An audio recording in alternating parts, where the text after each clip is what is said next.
Sports Matters TV, bringing the sports home. Welcome to Sports Matters TV. I'm in Cork. Angelina, she's obviously in Hawaii. I hope it's sunny there at the moment. Is the weather good? It is. It's usually always good in Hawaii. We're lucky. That's good. Now, how have you been? Obviously, COVID-19's kind of pretty much halted the MMA world. But how's things? Are you doing a small bit of training here and there? Yeah, unfortunately, with everything that's going on right now, it's making it difficult, to fight. But even though that's on hold, we're still training. Luckily, my family, we own the United MMA gym here in Hawaii, so we have access to that. Although we miss our students very much, we're still keeping up with the training and just staying ready. Awesome. And speaking of your young career, obviously you've started, very young, maybe at the age of 5 or 6. Obviously your parents are, they're like ninjas as well. You're all so incredible. But tell us, where did that love come first? Did you like it from day one? When I was first introduced to it as a child, I think my parents, going into the gym every day with them and seeing them teach and just going and learning new things. Like in the beginning, you're not going to teach a 5-year-old, like a flying armbar, but it was basic things, learning how to fall, pretty much self-defense things. But as I grew a bit older, I entered in competitions, and that's when I really started to enjoy myself. Definitely. And what parts did you like most? Obviously, there's so many unique techniques you have to be a superstar, and that you were. But did you enjoy the sparring and all that kind of stuff at the start? Because you probably sparred with boys too. Yeah, so there weren't many girls, I gotta be honest. And nowadays, I'm so impressed with the number of girls that are joining the sport, and it's great. I'm so glad to see that. But in my day, yeah, there were a lot of boys. My brother, who Christian, he was my main sparring partner. I mean, up until even now, we can still spar with each other, even though he's a lot bigger now.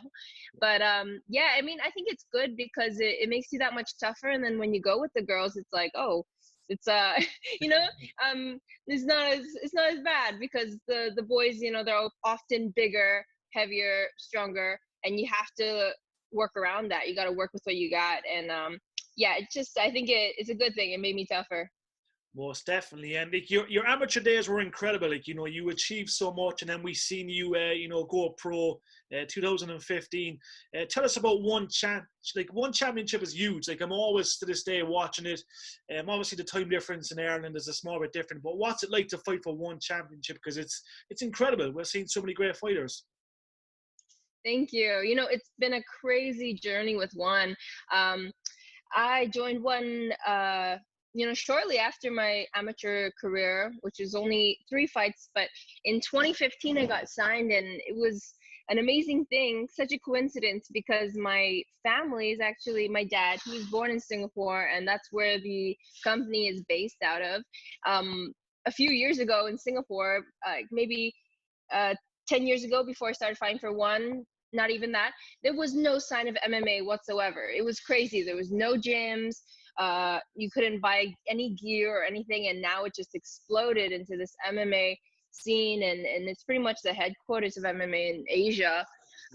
But fighting for them has been great. It's given me so many opportunities to, do charity work, give back. I've been to like some very poor countries in Asia and volunteered there, but I've also been able to travel the world.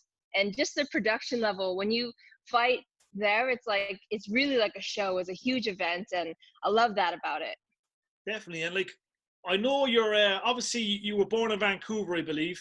Obviously moved to Hawaii when you were quite young. But are we going to see one championship come to Hawaii? Because I know that's something you probably want.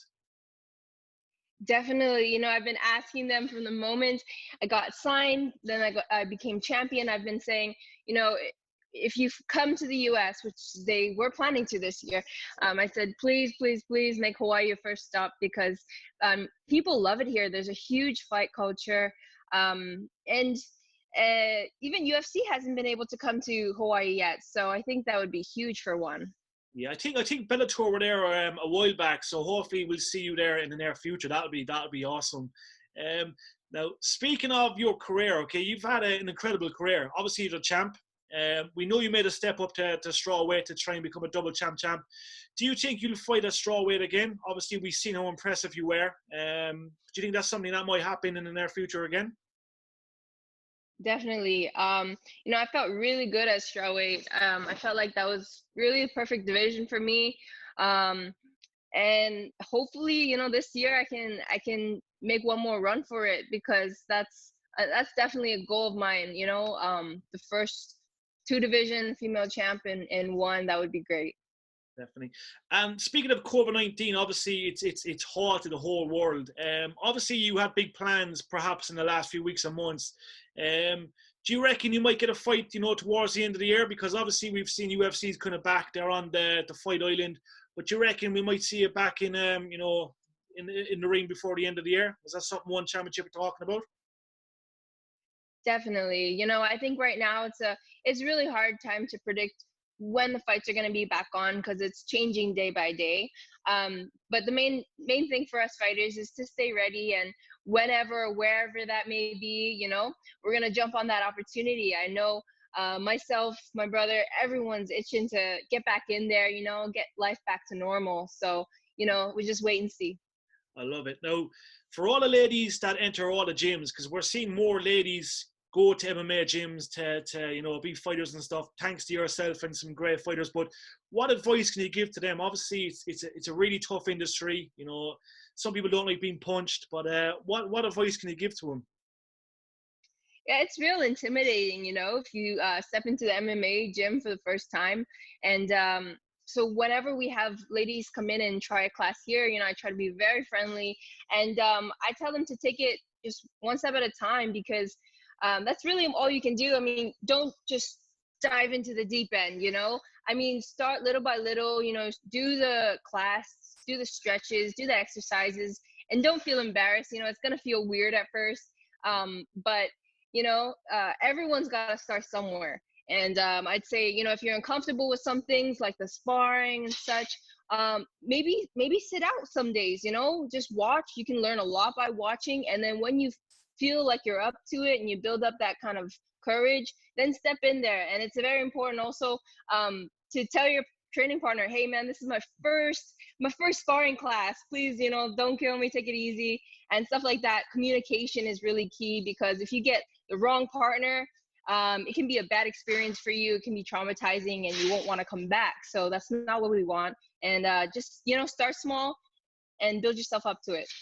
I love it. And obviously you enjoy seminars. I hope we get to see you in Ireland in the next couple of months or next couple of years. But seminars are obviously a big thing that, you love to do as well. I would love that. Honestly, there's so many places in the world that I would still love to travel to. And if I get the opportunity, you'll definitely see me there. I've actually had the chance to meet a couple of young up and coming MMA fighters from Ireland when I traveled to who is it now? Italy, Yeah. For a pancration tournament. And I'm so impressed. I'm really impressed by the skill level, and they're doing some advanced techniques, and they're just teenagers. So I can't wait to see them, up and coming. Definitely. There's a guy called Ryan Sheehan. Just remember that name, Ryan Sheehan. He's a guy that's from Cork, huge Muay Thai background, world champion. We're hoping to see him in one championship before the end of the year. So remember that name. But it's an absolute honor speaking to you. We're huge fans. I must ask you a quick question. Have you ever been back to Vancouver? Have you ever got a chance to revisit? Yeah, actually, I've visited multiple times. I just visited after my last fight, so I think that's around October, November-ish, because I still have family there, my cousins, my uncles, and I love Canada. I love Canada. Luckily, it's not too far away. Yeah, it's not too far. But listen, we're going to stay in touch as always. You're an absolute superstar. We love you here in Cork and in Ireland. You've got so many fans, and you're an absolute superstar. So remember that. Thank you so much. I appreciate it. Anytime. And we'll catch you very soon. Looking forward to your next fight, champ. So thank you. All right. Thank you. Take care. See you soon. Bye-bye. Bye-bye.